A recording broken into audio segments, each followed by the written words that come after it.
The night air was cold, the kind that stung the skin and made every breath visible. On a busy city street corner, a young girl stood beneath a flickering street lamp. Her voice was soft, trembling, yet hauntingly beautiful as she sang into the noise of passing cars and hurried footsteps. In front of her, a worn tin cup rattled with only a few coins, the sound of desperation, not abundance. Most people walked past without even glancing her way, their eyes fixed on their own lives, their ears closed to her fragile song. But just a few feet away, a man in a tailored coat stood still. He wasn't rushing. He wasn't looking away. He was listening. And what he was about to do would change her life in a way she never imagined.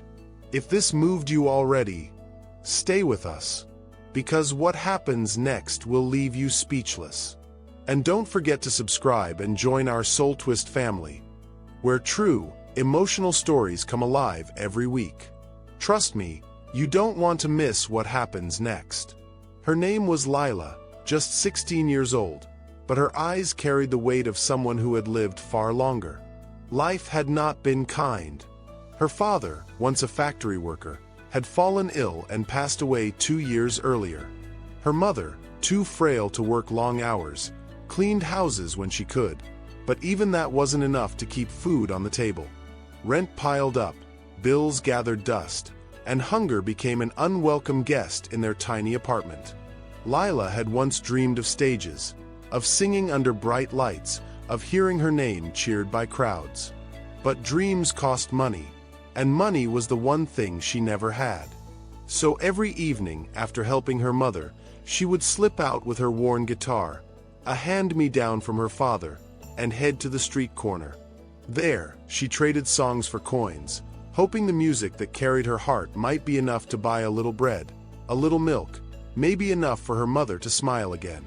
But most nights, people hurried past, their faces blank, their pockets closed. And still, she sang. Because what choice did she have? What Lila didn't know was that tonight, unlike all the others, someone was really listening.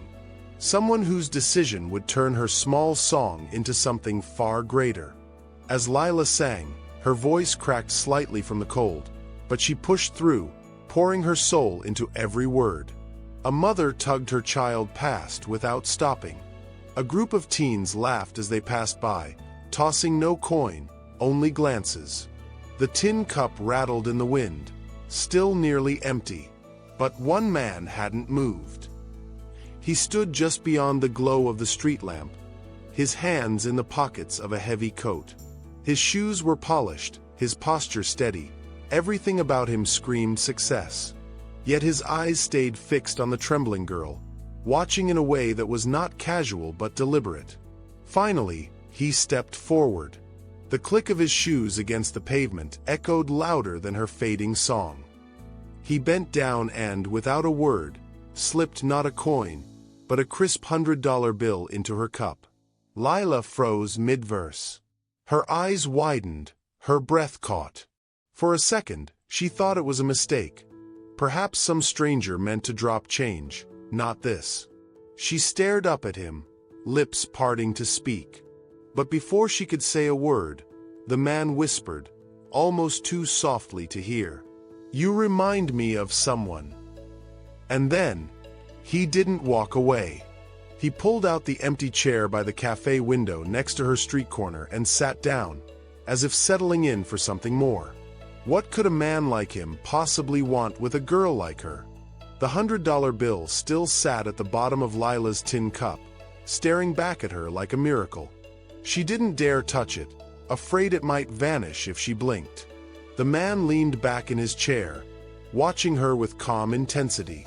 "Keep singing," he said simply. Lila hesitated. No one had ever asked her to keep going. Most people wanted silence, not music. But something in his tone, commanding yet strangely kind, pushed her forward. She lifted her guitar again, strumming with trembling fingers, her voice rising with a shaky courage. That was the first turn. For the first time, someone wasn't ignoring her. Someone wanted her song. As her voice filled the night, more people began to slow down. Some dropped coins, others just lingered, caught in the pull of the moment. Her cup, once nearly empty, began to clink with the sound of generosity. Lila's cheeks flushed with disbelief. She had never drawn this kind of attention before. And then came the second turn. When she finished her last song, the man didn't clap or smile. Instead, he leaned forward, his voice low but firm. "Do you know what you're sitting on? That voice of yours could fill more than a street corner. But do you even believe in yourself enough to let it?" Lila swallowed hard. Her throat burned, her heart pounded. No one had ever said those words to her. Not like that, not with such weight. But before she could answer, he stood, tossing another bill into her cup. "Tomorrow, same place, same time," he said. "Don't be late." And just like that, he walked away, leaving her frozen in the cold night, her heart racing with 1,000 questions. Who was this man? And why did he care about her voice? The next evening, Lila returned to the corner. Her guitar strap dug into her shoulder, and her palms were clammy. She told herself it didn't matter if he came. She would sing anyway. But deep down, she knew she was waiting for him. And just as the street lamps flickered on, there he was. Same tailored coat, same steady gaze. He didn't hesitate this time. He walked straight up and stood before her. "You came," he said simply, almost as though she were the one being tested. Lila nodded, her voice barely above a whisper. I don't understand. Why me? Why are you doing this?" The man's jaw tightened, his eyes flickering with something deeper than casual interest. He glanced at her guitar, then back at her trembling hands. Finally, he spoke.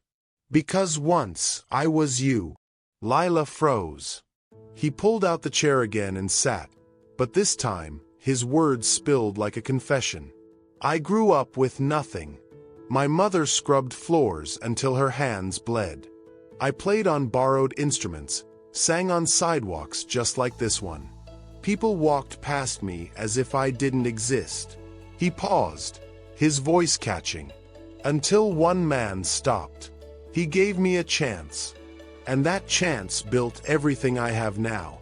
Lila's breath hitched. "Everything you have now? What do you mean?"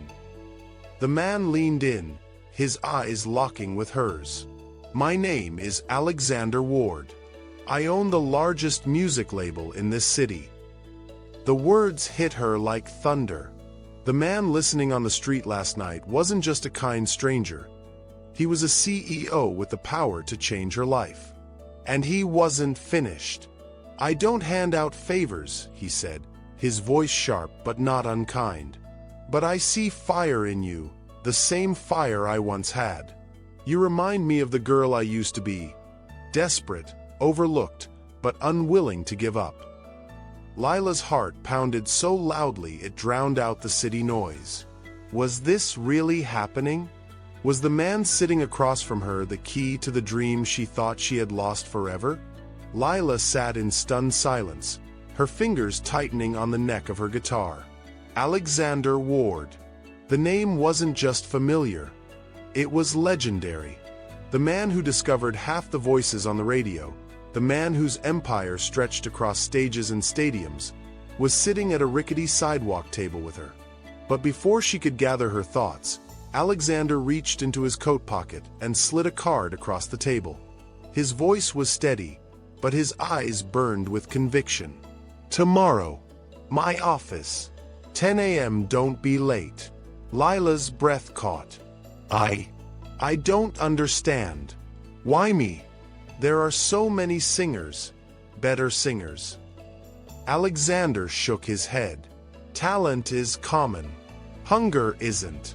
You sang as if your life depended on it. And that's the kind of voice the world needs to hear."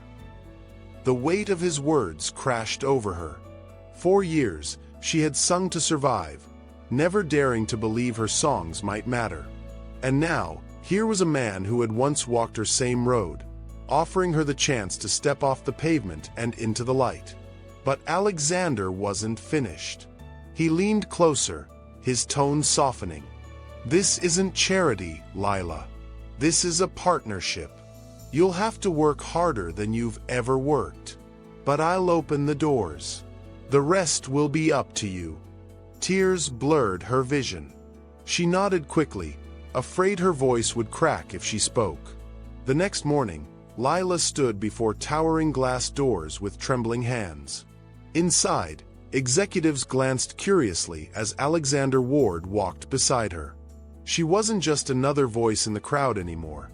She was being introduced as someone who belonged. Weeks later, she would record her first demo in a studio she once thought was unreachable. She would hear her song played back through speakers that filled the room, her voice echoing with power. And she would remember the night when a stranger stopped on a cold street and changed everything. Because kindness, when given with purpose, doesn't just rescue, it transforms. And for Lila, the lesson was clear. You never know who's listening, and you never know when your song will finally be heard. If Lila's story moved you, remember this. Sometimes, all it takes is one act of kindness to change a life forever. And our next story could inspire you even more. Click the playlist on your screen now to keep watching, and if you haven't already, hit subscribe so you never miss another story that stirs your soul.